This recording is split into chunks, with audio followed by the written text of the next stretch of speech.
Hello, welcome back to Goldborn. Last time, I don't remember what I think we were dealing with bugs last time. Well, not really bugs. So I'm just gonna get through, because I did a whole bunch of research, in between episodes, because I keep learning things about this game.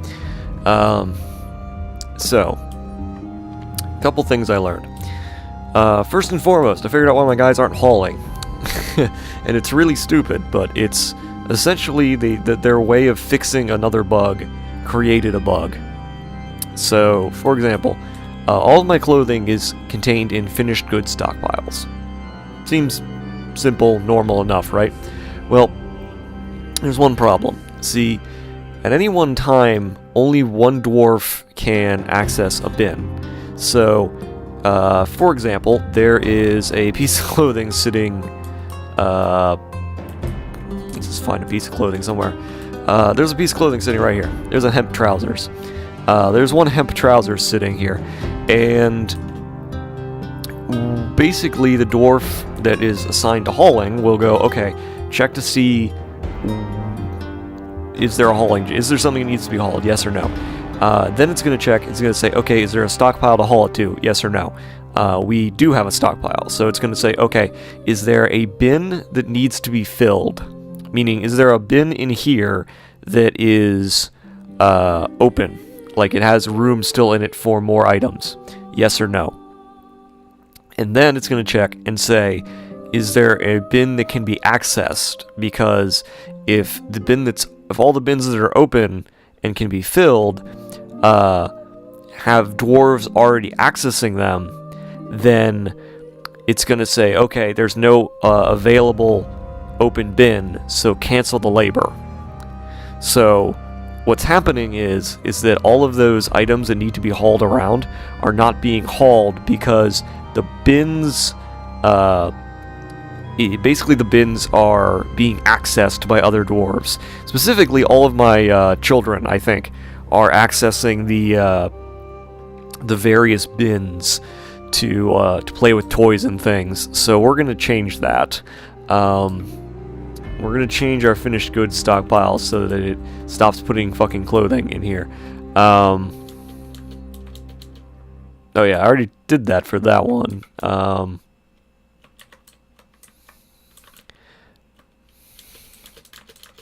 basically we're going to take out the clothing. And we're going to put that in its own stockpile. And that should, in theory, fix the problem. Notice how I say in theory? Because I'm not 100% sure this is going to fix it, but all the research I did basically told me that this is what's going on, just from trial and error of trying to figure out what was happening. So, not that.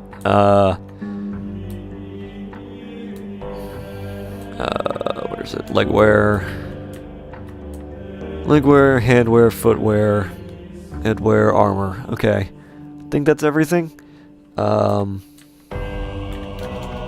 okay. So what should happen is the dwarves should immediately take all the clothing from here and put it in there. That should create hauling jobs for all of them to move all of the clothing. In theory. So they're already doing that. That's good. It's probably going to take a while, though. So what else did we do? What else did I need to go over? Okay, so another thing, I think it was last episode, although it may have been 2 or 3 episodes ago. I don't really recall. One of the things that we encountered was one of our soldiers didn't come back we sent him out and then he didn't come back, but we didn't get anything saying that he died. And he didn't die. He's still alive, apparently. He's out there in the ether. So what happened is this. I have a population cap set to 200 dwarves. Okay? So right now we have a population cap of 200. We sent out 10 dwarves. We have a population of 191.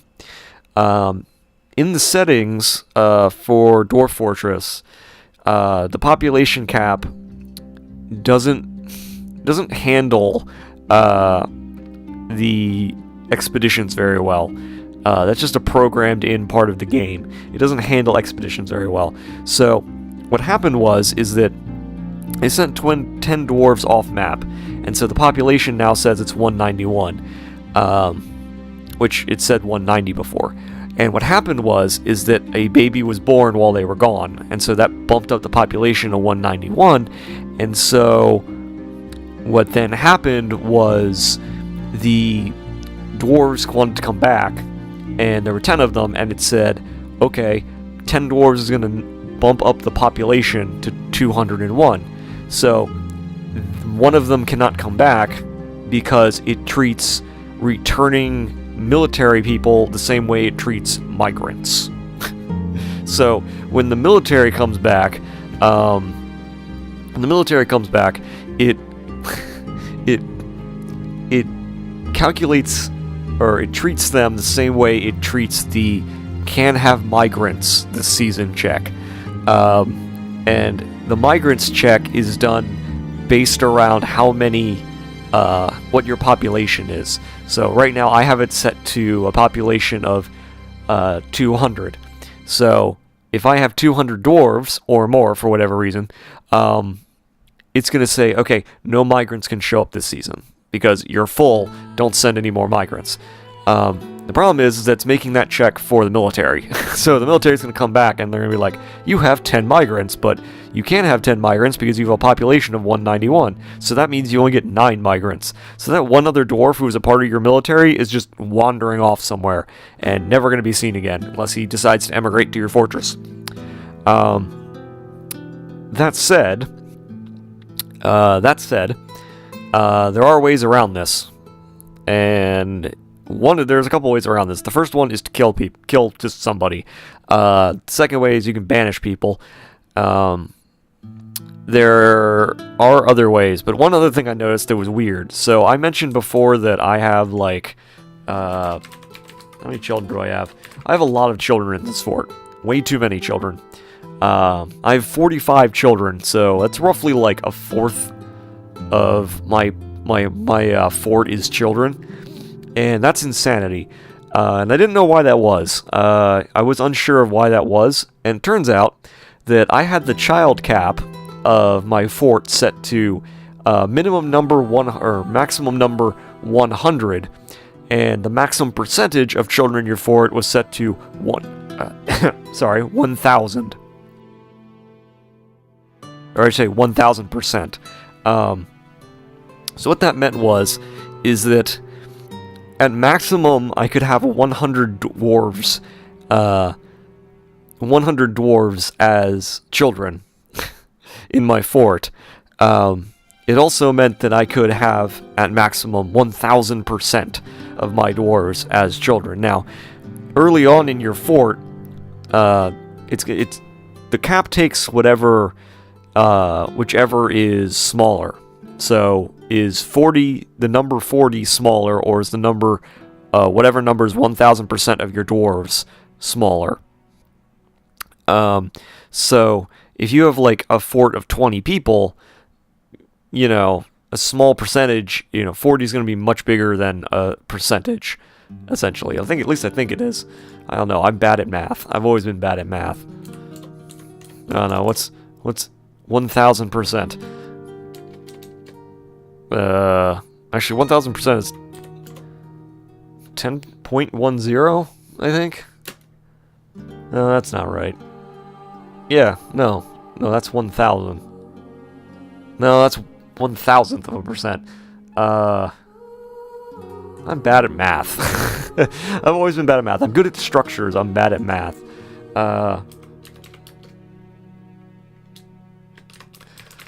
Here, I need to do.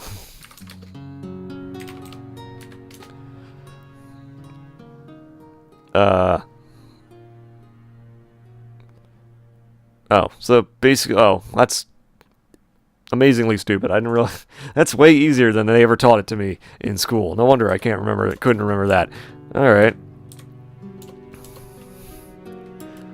Oh, so just multiplying by 10. What am I... the fuck? I don't know why that was so hard for me to think of. Anyway, so basically, if you have 40 dwarves, that means that 1,000% of your... I guess 1,000% of your dwarves would be 400 children, so, I should probably change that now, because I have it set to 100%. So, I guess equal numbers. But the child cap's at 40, so no more than 40 kids in my fort. But that's why I have so many kids. And that's why the military didn't come back last time. So that's another thing we solved of another problem. I also found a solution to the military problem. So last time I had a problem with the military where the military wouldn't stop training. And I believe it's because of this. I have it set to... I can't set them to inactive, but I basically set them to inactive. And I think that... I'm not sure if this is going to change their orders. Basically, having them set to active essentially means that they're going to never stop training, because the inactive thing is above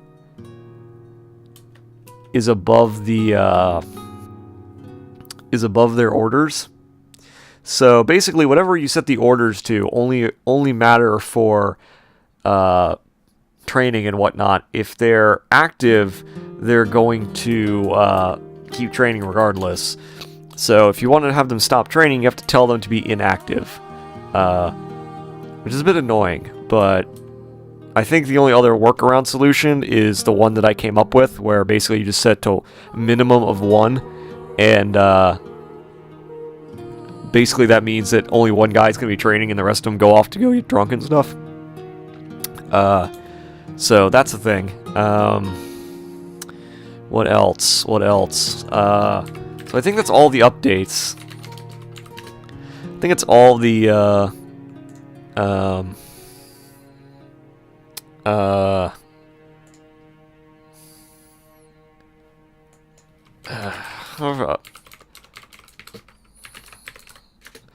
to remember how to do this.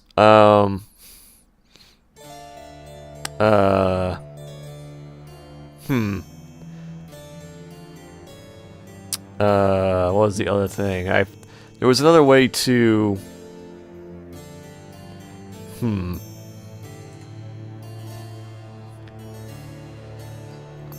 Supposedly, there's a way to, banish your dwarves, which is what I was looking at, because I wanted to banish that one guy who's in prison. But because I want to get rid of at least one person so that, like, military doesn't disappear. Because we don't want that. We obviously don't want a military that we're training to just vanish mysteriously. I also noticed, I've also commented numerous times on, that reminds me of one other thing I fixed. So, I mentioned before that the humans, that there were all those humans. So, apparently, I had the setting for the visitor cap set at, like, 100. Which meant at any one time, 100 different strange visitors could just show up at my fort and sit around doing nothing. So I set that to a much more reasonable 10, so we should have no more than 10 visitors showing up at any one time. So that should be better. Okay, so, what was I doing? Oh yeah, banishing. I'm trying to remember how we do this. Yeah, we have a lot of children. We have too many children. What was it? I'm trying to remember who's in prison. I mean, I know the guy's name, but, I'm trying to remember where he is. Yeah, no job caged. There he is. So, view unit. I don't know if you can just... I'm terribly lonely. I think we just have to kill somebody, essentially. I guess we can just kill this guy, but I feel like I shouldn't. I feel like I should kill somebody else, because Zaneg, for better or worse, has essentially been, he's been kind of a good, he's kind of helped. He's kind of kept Lev in the mood and keep things going up, even if he keeps destroying everything he encounters. So, I don't know, we should probably smite somebody else who's, not doing anything. don't know, somebody who's not part of our military, preferably. I don't know, somebody who's not got any skills. I don't know. God damn it, why are these older guys in my military? Well, you know who I could kill?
I messed that up? Okay, so basically that should have fixed it, and apparently they also came back. I think this means that maybe that's why they were taking so long to come back, is because they couldn't return. They brought a bunch of crap, but that's okay, I suppose.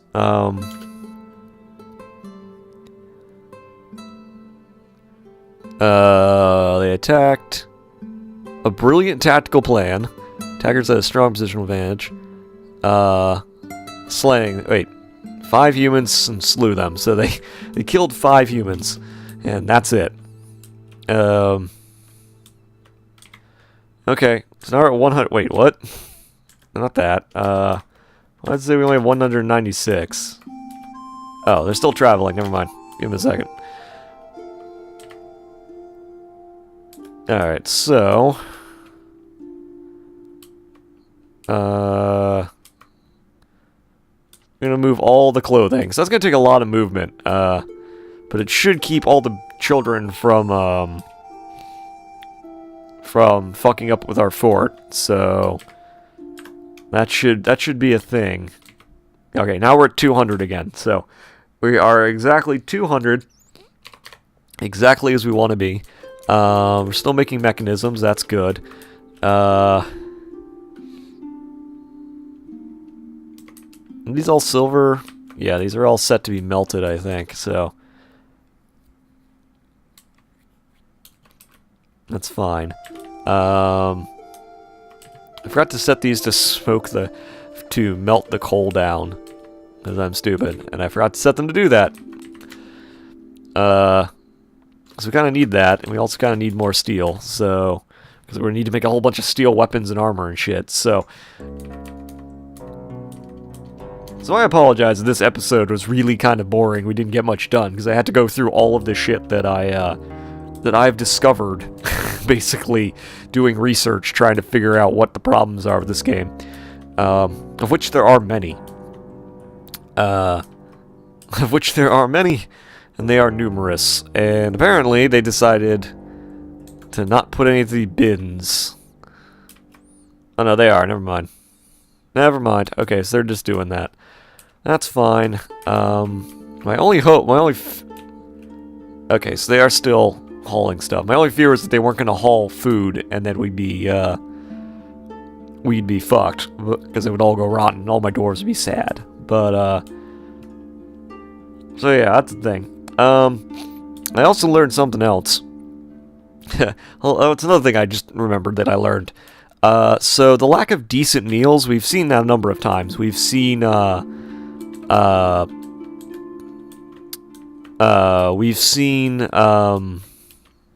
dwarves complaining about the lack of decent meals.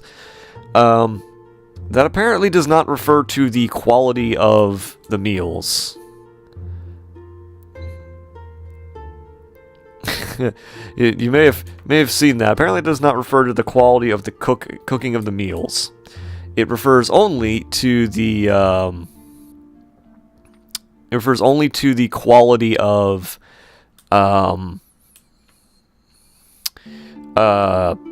it only refers to whether or not the dwarf it has anything in there that the dwarf likes. So if one of the foods in the meal that is one of the ones the dwarf likes, then it is a higher quality, basically. So then they say I've had a decent meal because the meal that they've eaten is one of the ones they want, basically. So their judgment of decent refers entirely to the judgment of a decent meal, quote unquote, is whether or not it has food in there that they like. Autumn has come. Okay, so it's now autumn. I've talked so long that it's turned into another season. So success. Anyway, I should also say that I was thinking, and I'm going to train them. I usually avoid Mark's dwarves because Mark's dwarves are sort of a pain, but I feel like I kind of need to train Mark's dwarves at some point. If for no other reason than oh,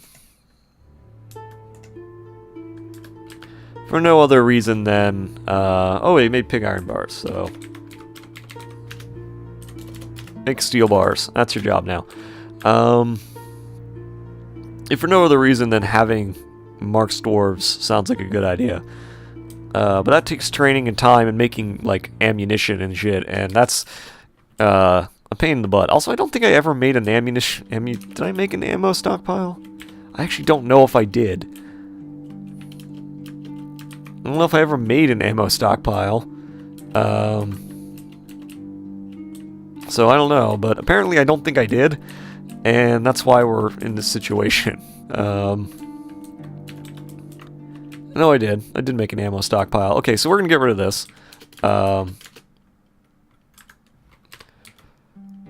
Actually, I guess we don't need to really get rid of this. We can just change the settings. So basically, the only ammo that's going to go in here are bolts. And the only bolts that are going to go in here are masterwork bolts. So if they're not masterwork bolts, they're not going in here.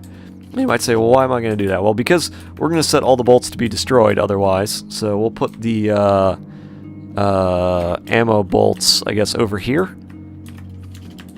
So now we have ammo. And we'll make it so that everything can go in here if it's under that. And we'll set it to auto melt.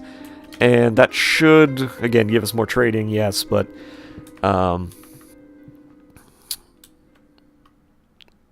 it'll give us more training, but it'll also allow us to auto melt all the shitty ammo that we make, and that means that our dwarves, when they have, you know, when they start using proper ammunition, you know, when we actually put them into battle, they'll use the right ammo. All right, we got a new mood. He's trained in Mason's workshop, so who knows what he's going to be making, but it looks like he's got what he needs. Looks like he has what he needs, so...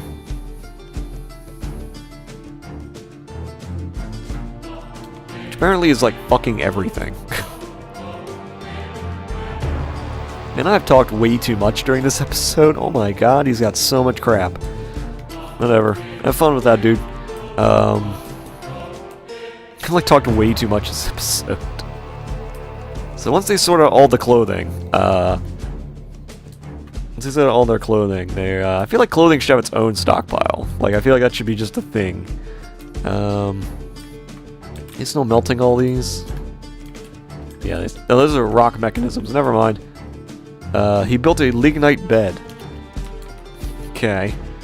We can stick that in our king's bedroom. I feel like that's something the king would use, right? Wait, output. That's the outpost that he's on. No. So get rid of the bed, and then we'll put the masterwork, or not masterwork, legendary bed in here. Whenever it... Yeah, I know you need quarters.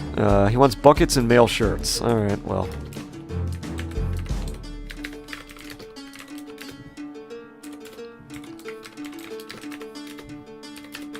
I think that's what he wanted.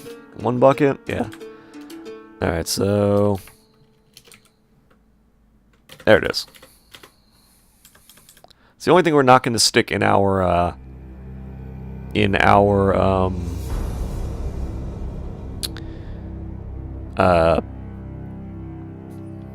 museum. Congratulations, King. You now have your royal throne room. He's got everything he needs. That's good.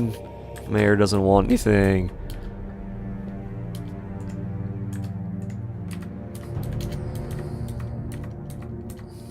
Okay, so I'm gonna cut this episode here, and next time we're going to, I guess, finish up sorting all of the clothing into its own stockpile, and hopefully that should fix our issues. We'll probably also start... We eventually need to make mugs at some point. We need to get that taken care of. Yeah, we'll finish making food and stuff. Oh yeah, I was gonna do something with this, wasn't I? I was gonna... Interesting, it's not the right size, but that's okay. So to gather, and they'll gather more plants and stuff, which is fine. If we need to, we can always put them inside. Sword mat. Oh wow, we're actually getting... that's cool. Okay, this is important.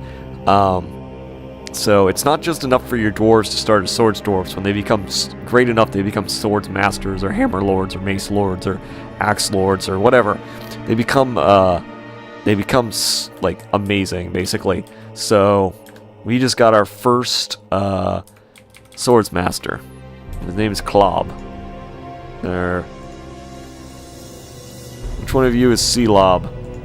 There he is. This guy. He's a great swords dwarf. So he's now a sword master. So he's amazing, essentially. That means he's trained to the point where he's basically the elite. That's good. That means we're probably gonna get more of them coming up. So that's pretty awesome. But anyway, next time we're gonna keep doing this, and yeah, we're gonna keep making progress. See y'all later.